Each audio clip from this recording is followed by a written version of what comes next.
Bonsoir, pour commencer, vous êtes bien évidemment le 14, vendredi le 14 septembre. Vous avez ici devant moi la programmation des fêtes, évidemment, qui a lieu à Sainte-Anne-de-Beaupré.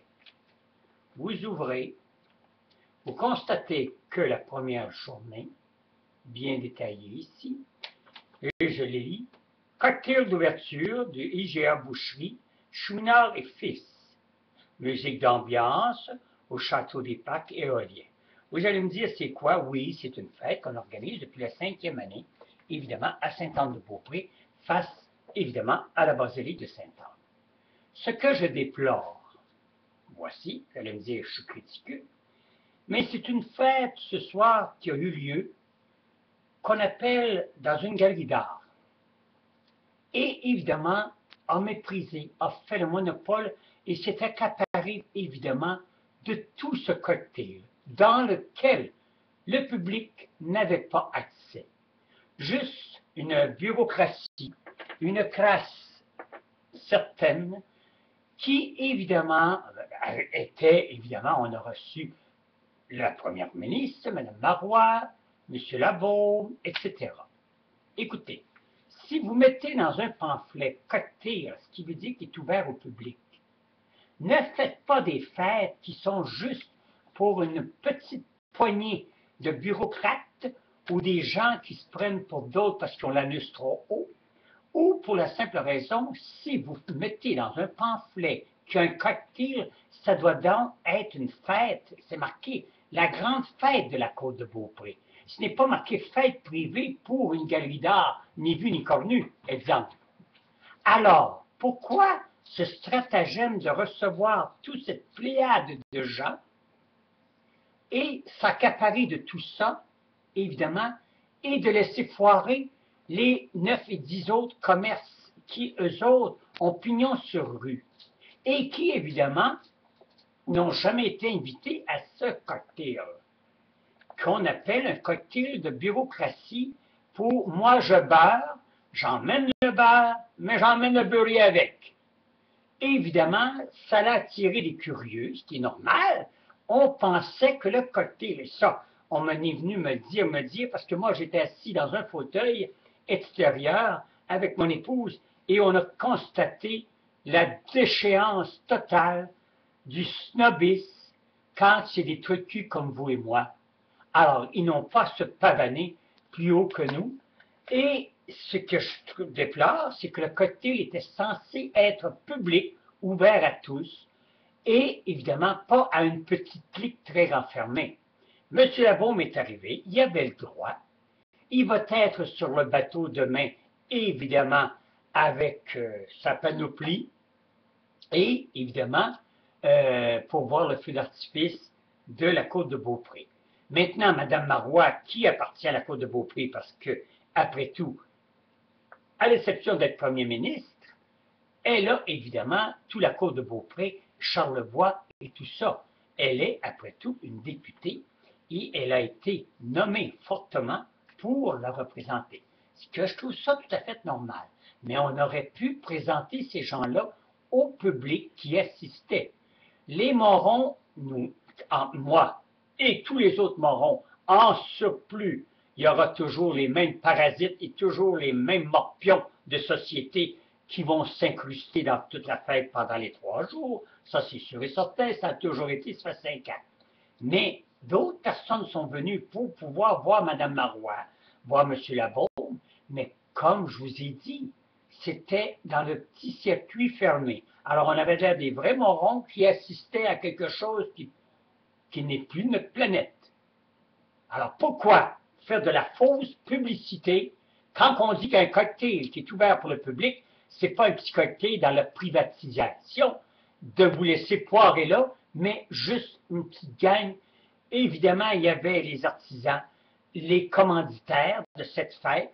C'est tout à fait normal. Il aurait pu faire un petit cocktail d'une demi-heure et après ça, l'ouvrir au public. Hein? Comme on pourrait dire, on laisse les cochons manger en premier et s'il en reste, les autres cochons mangeront. Hein? C'est de ce genre-là. Alors, si vous appelez ça la fête la grande fête de la Côte de Beaupré, mais ça s'avère évidemment un début très grossier envers tous les gens. Ni vu ni cornu.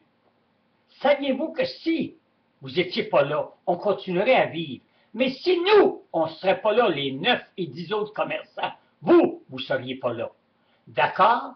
Alors, pourquoi chier sur la tête des autres, faire obliger les commerçants à tenir leur commerce ouvert en espérant un achalandage, mais en espérant aussi de faire partie de la fête? Non, la fête était immobilisée là, à ni vu ni convenu, et les autres mangeaient de la merde. Mais c'est pas comme ça. M. Laure se présente dans l'Association des commerçants de Sainte-Anne-de-Beaupré. Je vais faire ma candidature et des anecdotes comme ça, il y en aurait plus. De toute façon, la fête est la dernière de cette année, n'aura pas lieu l'année prochaine. J'en suis persuadé parce que là, ça part très mal. Maintenant, il y a une pléiade d'exposants qui ont refusé d'être ici cette année. Et ça, je le sais de bonne source. C'est que l'an dernier, on avait fait ça sur un terrain, évidemment, qui appartenait à la basilique. Et lorsqu'il y avait une journée de pluie, c'était fini. Le lendemain, c'était le torrent, les fils électriques dans l'eau, on nous venait les pieds mouillés, épouvantables. Là, on a décidé de faire ça parfait sur la rue du Sanctuaire et adjacent à l'avenue Royale. Je trouve ça parfait. S'il y a un petit orage, ben, l'eau va s'en aller dans les égouts et ça n'empêchera pas les gens de venir. Mais on a tout perdu les super de bons commerçants qu'on avait l'an dernier, l'an préalable avant et les 4e dernières années. Alors là, on a des marchands. Je n'ai pas critiqué contre aucun marchand qui va être là parce que demain, je vais vous donner la suite de ce qui s'est passé. Alors, laissez-moi vous dire que ça déçoit beaucoup parce que l'an passé, il y avait des commerçants qui étaient là, qui étaient très intéressants, qu'on attendait. On attendait avec attise l'espérance de les voir. Et il y en a 15 qui ne seront pas là. Alors, c'est des nouveaux.